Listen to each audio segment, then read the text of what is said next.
this house to work than it is to cut the floor out, work through the floor, and then replace the plywood. Okay. Therefore, you get, for your money, you get a bigger bang for your buck. You get new plywood on the floor. You get less money spent trying to get under the house. Therefore, you get a better job, and you get more satisfaction out of that job by doing that. That's why you have to work through the inside of the house. Okay. To get to the middle of the house. Right. Because right now it sets on the ground. Yeah. When I look under this section here, I can see about 6 feet in the middle of this house is just sitting on the ground. Okay. And that's a problem. Right. A big problem. Right. And that's why this house hadn't collapsed anymore, is because it actually hit the ground. Oh. You know what I mean? Yeah. So in a way it's a bad thing, in a way it's a good thing, because if it would have hit the ground even harder or been higher and went down, the roof probably would have collapsed like the little shed over there, because it had so much pressure and not enough structure to handle the weight. Okay. But, you know, you can get some people to come in here and tell you, oh yeah, well, yeah, $5,000 we'll take care of, no problem. Be very careful of what you buy into. Right. Because a lot of these idiots, and I ain't naming names, right, but I've had to deal with them on a considerable amount of basis. Just be careful of what you listen to and what you have people tell you. Right. Me, I'm just trying to shoot you straight. You can see what we see. Yeah. And if you have a better understanding in your mind of what you're fixing to go into, then you're more comfortable with it when you find it. Right. But if somebody come in here and sugarcoats it just to get in the door to work on it, to get a little money in their pocket, then you're going to be really mad once it's opened up. Right. And you're going to be like, why didn't you tell me this? You know, I could have went a whole different route if you would have just warned me of this. Okay. So therefore, if I warn you of the worst case scenario and it gets better as we open it, then you're a little bit more happier than doing it just the opposite. So the worst and best case scenario?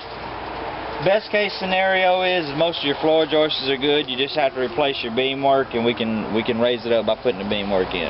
Okay. And salvage the majority of everything. And the cost of something like that? Right now, it's so hard to say. I can tell you, best case, it really, and you can't take me literally because I don't know what I'm looking at. Right. What would you need to start? If I had to tell you best case scenario, I'd tell you probably somewhere in the neighborhood of $7,000. Okay. If I had to tell you worst case scenario, that's complicated. Right. Because I know if you called me out here and say, Chris, I want to put a brand new floor under this house. Right. I would tell you, okay, you're going to spend roughly, because I know this size house, we replace enough of them to understand roughly what I'm going to have to do to replace this floor. Right. I'm going to tell you you're going to spend about $20,000. Right. That's to raise it, put a new floor under it, and level it. Right. Okay?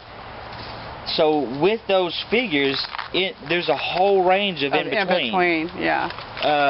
But I can tell you right now, the best case scenario, you'll spend $7,000 to $8,000. And that's because it's so aged and tore up by bugs and termites and dry rot. Okay. Now, like I said, the underneath could be a little more protected. Yeah. The wood could be petrified, the floor joists could be good, we can salvage a lot of them, then you'll stay at that minimum case scenario. Okay. But as soon as you open up the floor, it's not like we're going to get halfway into the house and then all of a sudden tell you, well, you got to come up with another $30,000. Right. Finding out the exact total cost happens within the first day or two. Okay. All we have to do is open everything up. Well, where would you do it at? Because it's kind of like I would like to salvage. Most of the wood floors look good, don't they? Don't they? The actual ones with but here's your problem. Okay. This house is set so long. Now, the wood floors can probably be salvaged in a certain area. Like, say, the living room. Okay. Okay. But this house is set like this so long, here's what's going to be the problem, and I guarantee you're going to run into it. I can't tell you for sure until we open something up. Okay. But what will happen is, if your floor is bad, there's usually in these houses, there's 2 layers of floor. There's what's called a pine tongue and groove subfloor, which is what they nail down first. Okay. Then they take your hardwood and nail on top of that. Okay.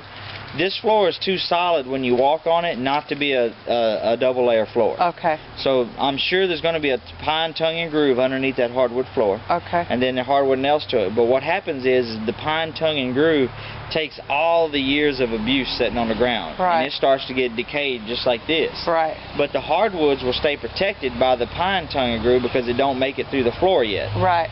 So if that sub-layer floor is bad, you're going to have to pull it up anyway to repair it. Right. So you'll have to take that hardwood out anyway. Okay. So there is a possibility that you can save that hardwood floor. We can open the house up and say kitchens, hallways, bathrooms, stuff where you know your carpet's already got to go. Well, the tub is falling through the floor. That's in what the I'm bathroom. talking about. But I think that was a leak. Yeah, well, bathrooms are always the first to go. Oh, okay. That's not surprising. All right. But I can promise you, what you see here and on the other side of the house, you're going to find underneath this house. Really? And I know you, in your mind, you're probably thinking, please God, no. Yeah, I am. But I'm telling you, prepare yourself. Okay. And like I said, this is nothing that if you hired me, this is nothing I can hide. Right. Because once I cut a hole in the floor, you're going to be able to see it. Right. Period. Okay. So it's not like, well, it's kind of, let me put the plywood over the floor while she's here. It's once it's open, everybody knows what the problem is. Right. And that's what the problem is. I guarantee you the majority of, I know for sure the beam work is going to be in this case, because your beam work is the first to go. And that's always. This right here? That's your big beam you see here. Okay. This big beam you see here, there should be 2 to 3 more rows of these beams underneath the house now. Okay. Okay? And wherever they're at, they're going to look like this because they're the first to go, because they make ground contact. You can't stick angle iron up under them? No, it's not.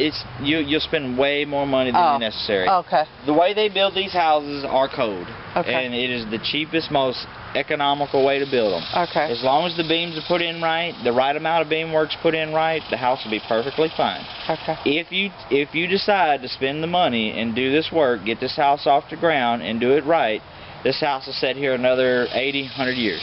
Okay. As long as it's done right. Okay? But the thing is it's been abused, obviously. Right. Been neglected. Yeah, it's been neglected, it's been abused. Yeah. And therefore, that's the shape it's in. Okay. When these houses, we work on houses that are 110 years old because they've been taken care of. Yeah. I work in Galveston. I'm a registered contractor for the city of Galveston. When we work on houses down there, these houses, some of them are over 100 years old, 110, 120, survived the storm. Okay? And they're way better than some of the houses I work on that's only 20 years old. Right. Because they're not neglected. Right. But this house has been neglected. This is what's going to happen. Like I said, I don't know what your idea or expectation is of buying this property, seeing this house, and then understanding what you have to do to it. Right. But I can tell you in a foundation term, I've been around construction all my life.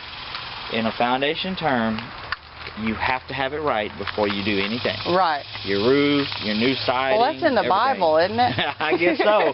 I guess so. And I'll tell you what, it's a very good saying. Yeah. If your foundation's strong, everything else is strong. Okay. Well, let's see. Okay, But I really can't. I'm honestly telling you, I can't tell you nothing until we can actually open it up. So the only thing I can tell you to do is either you can pay me to come in here and send my uncle runs all of our field work. Okay. And on the wood structure houses, you can pay us to come in and open the floors up to give you a bid. And what is that? Or you can hire me to come in and just do something and figure it out. Well, so it's your